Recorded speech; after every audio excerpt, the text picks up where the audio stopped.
BBC বাংলার সান্ধ্য অধিবেশন প্রবাহতে আপনাদের স্বাগত। আজ আপনাদের সাথে লন্ডন স্টুডিও থেকে আছি মানসী বড়ুয়া। বাংলাদেশের সর্বশেষ গুরুত্বপূর্ণ আপডেট সংবাদে আপনাকে স্বাগত। শুরুতেই সংবাদ শিরোনাম, পরে বিস্তারিত।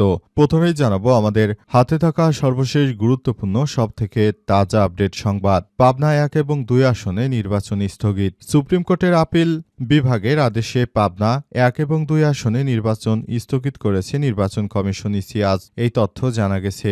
বিষয়টি নিশ্চিত করেছেন নির্বাচন কমিশনার আব্দুর রহমান মাসুদ। তিনি বলেন, আপিল বিভাগের আদেশে এই সিদ্ধান্ত গ্রহণ করা হয়েছে। এরপর জানাবো, যুক্তরাষ্ট্র সফরে জাতীয় নিরাপত্তা উপদেষ্টা আলোচনা করবেন নির্বাচন এবং শুল্ক বিষয়ে। নতুন বছরের শুরুতে মার্কিন president Donald Trump remittance visa ভ্রমণের ক্ষেত্রে কড়াকড়ি সিদ্ধান্ত নিয়েছে। ট্রাম্প প্রশাসনের এই কঠোর নির্দেশের কারণে বাংলাদেশের উপর যে 20% শুল্ক ছিল সেখান থেকে আরও কমানোর চেষ্টা করছে বাংলাদেশের জাতীয় নিরাপত্তা উপদেষ্টা খলিলুর রহমান। এজন্য তিনি যুক্তরাষ্ট্র সফরে গিয়েছেন। এদিকে সীমান্তে বিজিবির অভিযান, 2টি বিদেশি পিস্তল ও 9 রাউন্ড গুলি উদ্ধার। আসন্ন জাতীয় সংসদ নির্বাচনকে কেন্দ্র করে দেশের বিভিন্ন জায়গায় এখন সন্ত্রাসীরা ভারত থেকে অস্ত্র এনে নির্বাচনকে ভণ্ডুল করার চেষ্টা করছে। এর অংশ হিসেবে বিজিবির সদস্যরা সীমান্তে অভিযান চালিয়ে 2টি বিদেশি পিস্তল, 1 শুটার গান ও 9 রাউন্ড গুলি উদ্ধার করেছে। জানাবো, হাসপাতালে কর্তব্যরত নার্সকে কুপিয়ে পালিয়ে গেল সাবেক স্বামী। পাবনার চাটমোহরে ডিভোর্স দেয়ায় ক্ষোভে হাসপাতালে কর্তব্যরত অবস্থায় সুলতানা জাহান ডলি 46 নামের এক নার্সকে কুপিয়ে জখম করেছে তার স্বামী। আজ 8:45টার দিকে উপজেলা স্বাস্থ্য কমপ্লেক্সের জরুরি বিভাগে এই ঘটনা ঘটে। পুলিশের অভিযান অব্যাহত রয়েছে। যে কোনো সময় এই ব্যক্তিকে পাকড়াও করা হতে পারে। এবং সর্বশেষ জানাবো, মোদি সময়মতো ট্রাম্পকে ফোন না করায় ভেস্তে যায় ভারত যুক্তরাষ্ট্র বাণিজ্য চুক্তি। ভারতের প্রধানমন্ত্রী নরেন্দ্র মোদী নির্দিষ্ট সময়ে মার্কিন প্রেসিডেন্ট ডোনাল্ড ট্রাম্পকে ফোন না করার কারণে ভেস্তে গেছে দুই দেশের বাণিজ্য চুক্তি। এ কারণে ভারতের উপর 500% শুল্কর অনুমোদন দিয়েছে মার্কিন প্রেসিডেন্ট ডোনাল্ড ট্রাম্প। এতে বিপাকে পড়েছে ভারত। প্রিয় দর্শক, এতক্ষণ শুনছিলেন সংবাদ শিরোনাম, এবারে বিস্তারিত। তবে তার আগে বন্ধুরা, অনুরোধ থাকবে এই সংবাদটিতে একটি লাইক দিন। এই চ্যানেল আপনি নতুন হয়ে থাকলে আমাদের সংবাদটি দেখতে দেখতে চ্যানেলটি সাবস্ক্রাইব করে রাখুন। কমেন্ট করে বন্ধুরা আপনার মূল্যবান মতামত জানিয়ে দিন আপনি বিশ্বের কোন দেশ থেকে বা বাংলাদেশের কোন স্থান থেকে আমাদের সংবাদটি দেখছেন এবং শুনছেন। আর বন্ধুরা, সংবাদটি আপনার সোশ্যাল মিডিয়া ফেসবুকে শেয়ার করে বন্ধুদেরও দেখার সুযোগ করে দিন। গাজা যুদ্ধে আপনি যদি নিরীহ ফিলিস্তিনিদের ভালোবেসে থাকেন, কমেন্টে ইয়েস লিখে বিশ্ববাসীকে জানিয়ে দিন। এবারে বিস্তারিত।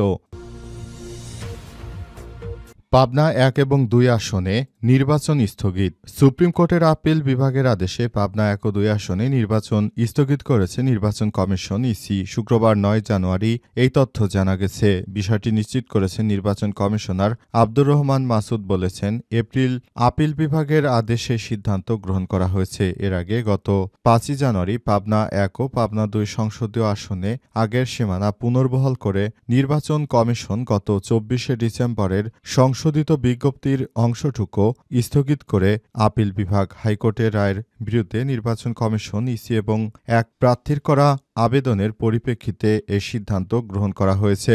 উল্লেখ্য, ত্রয়োদশ জাতীয় সংসদ নির্বাচনকে সামনে রেখে সংসদীয় আসন পুনর্বিন্যাস করে নির্বাচন কমিশন ইসি গত বছরে 4 সেপ্টেম্বর এ সংক্রান্ত চূড়ান্ত গেজেট প্রকাশ করে তাদের সাতিয়া উপজেলার পুরোটা নিয়ে পাবনা 1 আসন এবং সুজানগর ও বেড়া উপজেলাকে মিলিয়ে পাবনা 2 আসন চূড়ান্ত করা হয়। ইসির এই গেজেটের এই দুটি আসন সংক্রান্ত অংশটুকুর বৈধতা নিয়ে বেড়া উপজেলার বাসিন্দা জহিরুল ইসলাম এবং সাতিয়া উপজেলার বাসিন্দা আবু সাইদ হাইকোর্টে রিট আবেদন করেন। প্রাথমিক শুনানিয়ে গত বছরের 17 সেপ্টেম্বর হাইকোর্টের রুল দেন। চূড়ান্ত শুনানি শেষে হাইকোর্ট রুল যথাযথ ঘোষণা করে গত 18 ডিসেম্বর রায় ঘোষণা করেছে।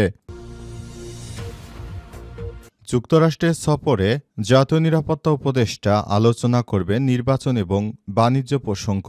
যুক্তরাষ্ট্র সফরে গিয়েছেন বাংলাদেশের নিরাপত্তা উপদেষ্টা খলিলুর রহমান। তিনি আগামী জাতীয় সংসদ নির্বাচন এবং বাংলাদেশের সঙ্গে যুক্তরাষ্ট্রের যে 20% শুল্ক রয়েছে সেই শুল্কের বিষয়টি নিয়ে আলাপ আলোচনা করবেন বলে জানা গেছে। ইতিমধ্যেই ড খলিলুর রহমান এসব বিষয় নিশ্চিত করেছেন। আজ বিভিন্ন গণমাধ্যমে খবরটি খুবই গুরুত্বের সঙ্গে প্রচারিত হয়েছে। সেখানে বলা হয়েছে যুক্তরাষ্ট্র যেহেতু বাংলাদেশকে 20% শুল্ক আরোপ করেছে, সুতরাং আরও যদি বাংলাদেশটাকে যুক্তরাষ্ট্রের সঙ্গে একটি ব্যবসায়ী বান্ধব পরিবেশের সঙ্গে যুক্ত করা যায়, তাহলে যুক্তরাষ্ট্র এবং নতুন করে বাংলাদেশকে এই শুল্কের হার আরও কিছুটা যদি ছাড় দেয়, সেক্ষেত্রে বাংলাদেশের বাণিজ্যিক সম্পর্ক আরও অগ্রগতি করা সম্ভব। এজন্য নিরাপত্তা উপদেষ্টা যুক্তরাষ্ট্রকে এ বিষয়ে আহ্বান জানিয়েছে। তারা যদি বাংলাদেশের জন্য শুল্ক ছাড়ের ব্যবস্থা গ্রহণ করে, তাহলে সে বিষয়টি হবে বাংলাদেশের জন্য খুবই ইতিবাচক একটি ঘটনা।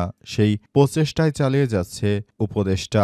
তিনি ইতিমধ্যে এসব বিষয় নিয়ে বাংলাদেশের বিভিন্ন গণমাধ্যমকে সব তথ্য নিশ্চিত করেছেন। ওয়াশিংটনের দূতাবাসে বাংলাদেশের জাতীয় নিরাপত্তা উপদেষ্টা প্রথমে সেখানে গিয়ে তারপর যুক্তরাষ্ট্রের প্রেসিডেন্ট ডোনাল্ড ট্রাম্পের প্রতিনিধি দলের সঙ্গে বাংলাদেশের ব্যবসায়িক সম্পর্ক নিয়ে তিনি আলাপ আলোচনা করবেন।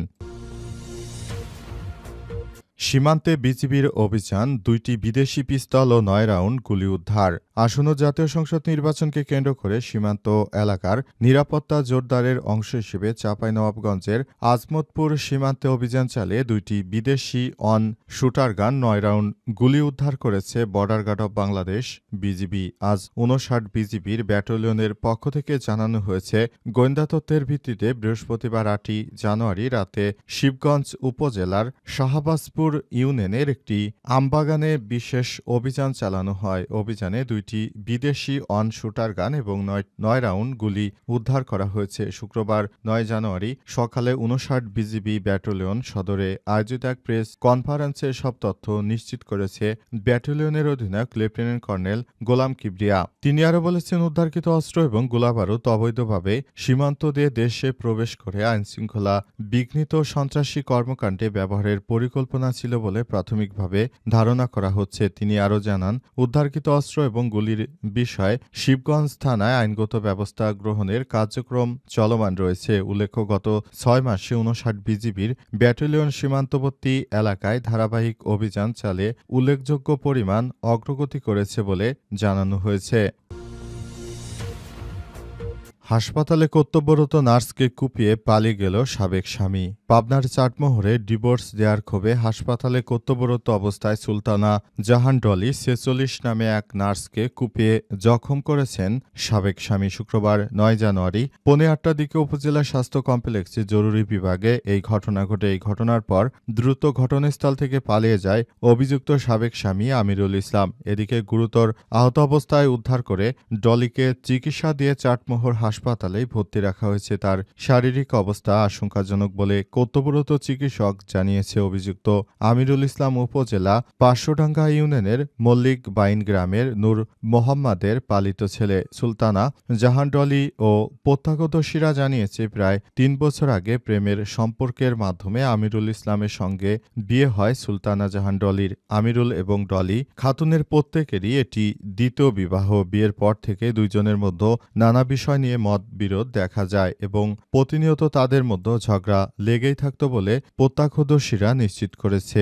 এক পর্যায়ে উক্ত স্বামীর সঙ্গে তিনি ডিভোর্স দিতে চেষ্টা করেন এবং অবশেষে তার স্বামীকে ডিভোর্স দেওয়ার পর তার স্বামী মানসিকভাবে ভেঙে পড়ে এবং তাকে হারিয়ে তিনি একরকম পাগল প্রায় হয়ে যান। এরপর উক্ত মহিলার স্বামী তখন তার কর্মস্থলে যখন তিনি একটু একা ছিলেন, অর্থাৎ দুপুরের দিকে যখন মানুষজন কম ছিল, তখনই তিনি সেখানে এসে তারপর এলোপাতাড়ি কোপাতে থাকেন এবং তিনি চিৎকার করতে থাকেন, যে বিভিন্ন ভাষায় বকা দিতে থাকেন। শেষ পর্যন্ত সেখান থেকে তিনি পালিয়ে যেতে সক্ষম হয়েছেন। এ ব্যাপারটি নিয়ে আইনশৃঙ্খলা রক্ষাকারী বাহিনী অভিযান অব্যাহত রেখেছে। তারা বলছে, ঘাতককে যে কোনো মূল্যে আমরা গ্রেপ্তার করব।